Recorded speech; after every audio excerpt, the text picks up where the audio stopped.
Okay, I am back. It's been a minute since I've been on. Last couple of days I've been really busy. So I'm coming to you doing an Aew Worlds End review. It's a very late one, but better late than never. Then after this I'll be doing the Raw report, the Raw review. So World's End overall was a pretty decent pay-per-view. I think it's kind of overlooked. I think it's kind of like underrated in terms of it's the last big view of the month of December, and not too many people are watching during the holidays, but and then plus this pay-per-view has a lot to do with the Continental Champion, so it's not really much for storylines, but for matches it's pretty decent. So the first, so Tacheshka and Okada opened up the show.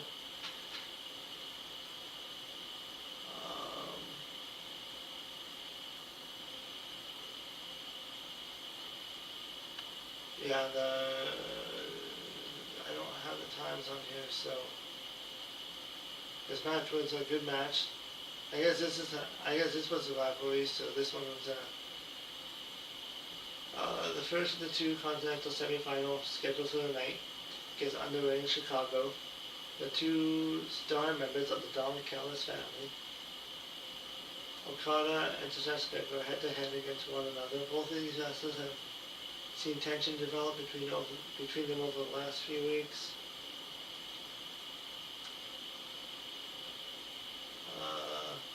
The Rainmaker, the Alpha seemed to have the Rainmaker scouted, as every time Okada tried to move, he would reverse it with a big move of his own. However, Okada ultimately emerged victorious, but did so with the help of a foreign object. The Rainmaker used a screwdriver to get his win, as he hit Alpha in the head with the weapon behind the referee's back, as he smashed the screwdriver to hit his head while running on him. He went for the pin. So yes, Okada got the win, so he'll be in the semifinals. And then the second match started off with Jon Moxley and Kyle Fletcher, which was a really good match. Kyle Fletcher has I seem to have really good matches over the years. Over the last, not over the years, but over the past little while, he's been having like 5-star matches. So I can see maybe Kyle Fletcher in 2026 becoming a world champion eventually. Imagine if he like beats, imagine if because he could beat some of the top names.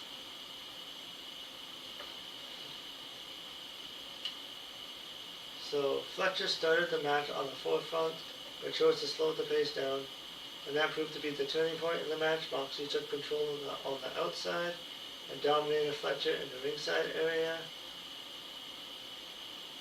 And Fletcher, however, showed that he could meet Moxley in the hardcore nature.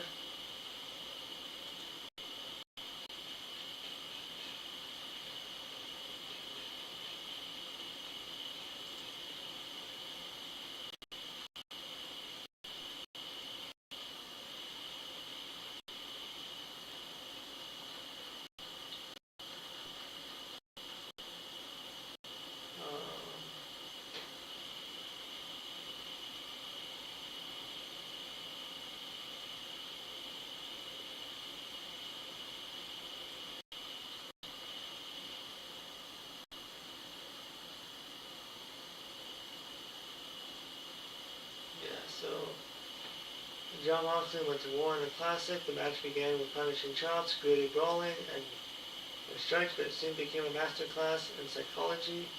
Fletcher owned in on Moxley's leg after trapping it in the steel steps, leading to a great limb work and making Moxley feel like the underdog amidst a natural babyface turn, which has been ongoing for weeks. Then fighting through the pain of tapping out, kicking out in the last-ditch massive moves, and showing an incredible fight led to the audience getting red hot behind Moxley and rallying him to a big victory, choking out Fletcher with a sleeper hold.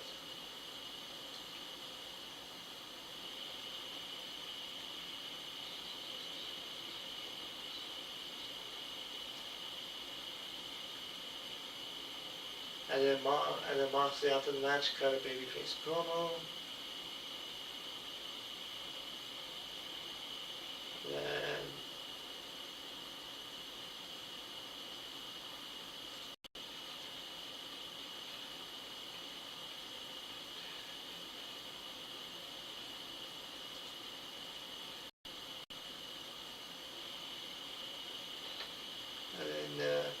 Then the FTR and versus the Bang Gang. Bang Bang Gang.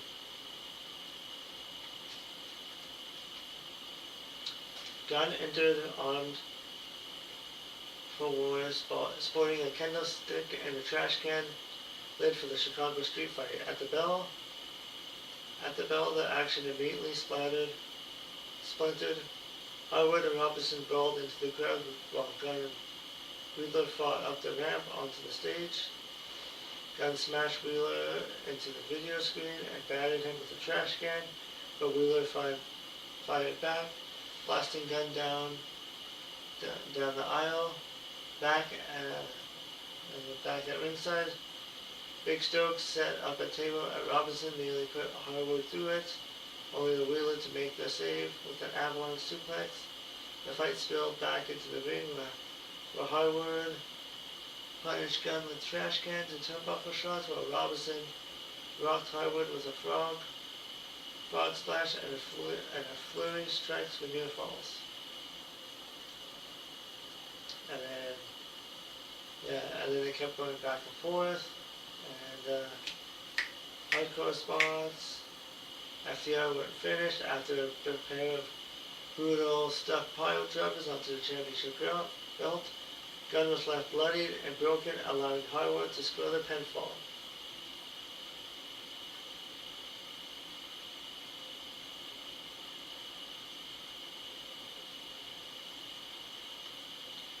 And then the next match was the Babes of Wrath versus Mercedes and Athena. So this match I was really concerned about.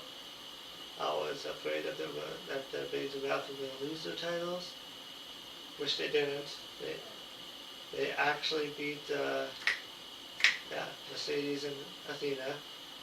Nightingale and Monet opened the bout, but Monet quickly blindsided Cameron, allowing Nightingale to unload with corner clotheslines. Cameron tagged in and briefly took control with a knee strike and Russian leg sweeps, followed by a double sidewalk slam from Babes of Wrath. Athena made a blind tag and she and Monet answered with stereo dives. Outside, Nightingale powerbombed Monet onto the apron, but Athena immediately wiped out Cameron with a diving attack before eating a spear from Nightingale. Back inside, quick tags kept Cameron inside, isolated as Monet and Athena connected with a lunge blower, backstabber combo, and repeated meteors for near falls. Cameron finally escaped with the DDT and tagged Nightingale, who ran through Monet into the corner. Athena tagged blind and nearly avoided disaster, countering it with slick athleticism before rocking Nightingale with a rebound German suplex and a face first slam for two.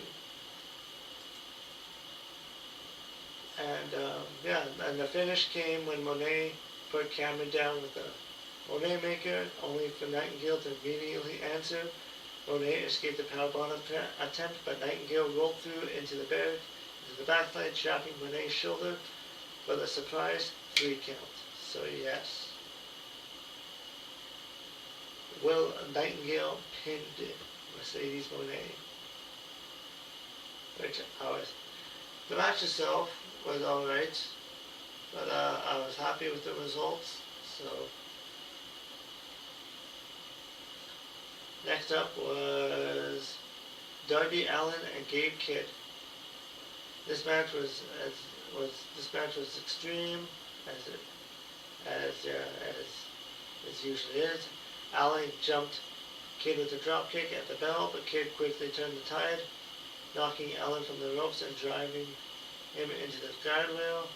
The fight spilled outside where Kid repeatedly hurled Allen into the barricade before ramming him through the timekeeper's area and slingshotting him into the steel steps. Allen returned to the ring bleeding, only to eat a charging headbutt. Kid continued the punishment, bouncing Allen off the ring post and even smearing Allen's blood across his own face. A next chair shot proved costly, so Allen drop-kicked the chair into Kid's head, busting him open in return, and then crushed him with the top rope dropkick to his seated opponents onto the floor. Back inside, Kid rocked Allen with a big boot and shotgun dropkick, and then Allen followed with a coffin drop in the ring, then another from the top of the floor. When Kid rolled outside, Allen finished things with the Scorpion Death Drop and the Scorpion into the Scorpion Death Drop lock, but exhaustion forced him to release the hold. Kid answered with a headbutt, flying lariat, and a power driver, but yet Allen somehow kicked out. As Kid looked to apply a choke, Allen countered into a sudden pinfall, stealing the win. And then the next match was Mixed Nuts Mayhem, Roderick Strong, Tony Storm, and the Conglomeration. Orange Cassidy and Mark Briscoe against the Death Riders, Claudio, Daniel Garcia, Wheeler, and Maria Shafir.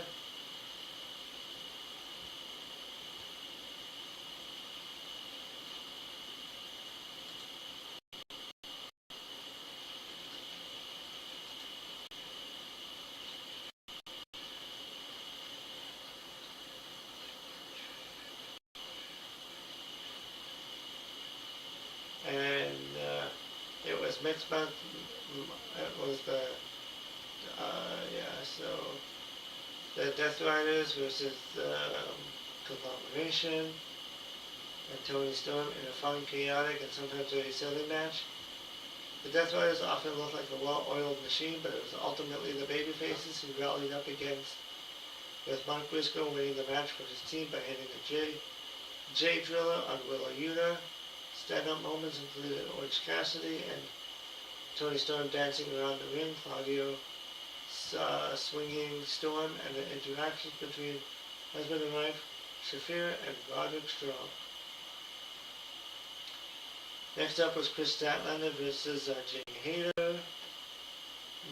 Chris and Jamie engaged in a hard-hitting bout for the AEW Worlds Championship. The crowd was kind of dead for this match. In a clash that featured clubbing blows, big moves, and some brutal landings on the head, making this come across as a real struggle between two women presented as equals. And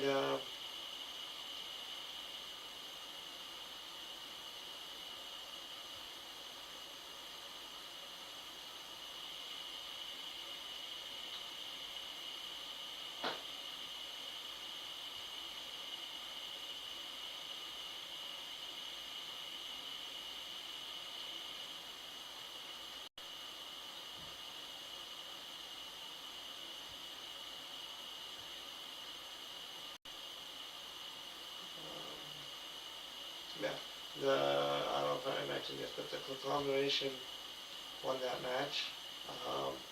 And then Jamie Hayter, the crowd grew into the match as it increased in intensity and physicality, all leading to some nice sequences and trade finishes at the end, with Statlander managing to secure the device pile driver for the victory. I was happy she retained.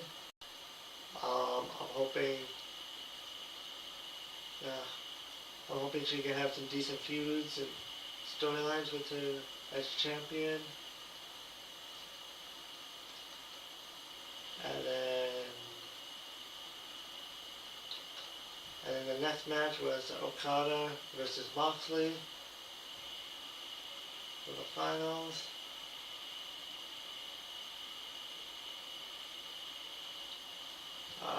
a shock result, Jon Moxley overcame the odds, a weakened leg, and months of setbacks to rally up and defeat Okada to win the Continental Classic and therefore the Continental Championship. The match was immediately very slow and mediocre, with Okada attacking Moxley's weakened leg, with this being more of a psychological battle than an in-ring clinic. Moxley fought through the pain to engage in a good back and forth with the penetrating blows, low blows, and finishes. And the next was Samoa Joe, the main event. Samoa Joe versus Adam Page with the Swerve Strickland versus MJF. The main event was a fine fatal 4-way match for the AEW World title, though it was nothing overly special. It is hard to get this sort of match right with AEW's World End main event last year, also suffering from the match type. While the in-ring work was strong and a good pace to it, there was not enough time to tell any integral stories or create a big fight feel. The highlight of the match included the audience coming unglued for the face-to-face between Adam Page and Swerve Strickland, plus the finish which saw MJF steal a win and become the new AEW World Champion. So yes, so Samoa Joe's title reign was short, but once again MJF is the World Champion, and I'm excited to see what he'll do as champion again. So I think what they should do is eventually build up to Kyle Fletcher taking the title from MJF. That could be a huge monumental breakthrough for Kyle Fletcher to be a big star like MJF. But yeah, overall it was a decent show, good show. The match of the night was probably Jon Moxley and Kyle Fletcher. Yeah.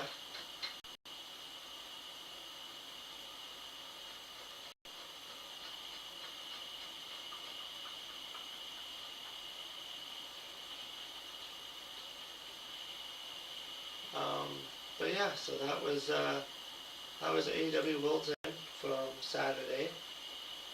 I'll be doing a Raw review shortly, so if you're into WWE, stick around for that.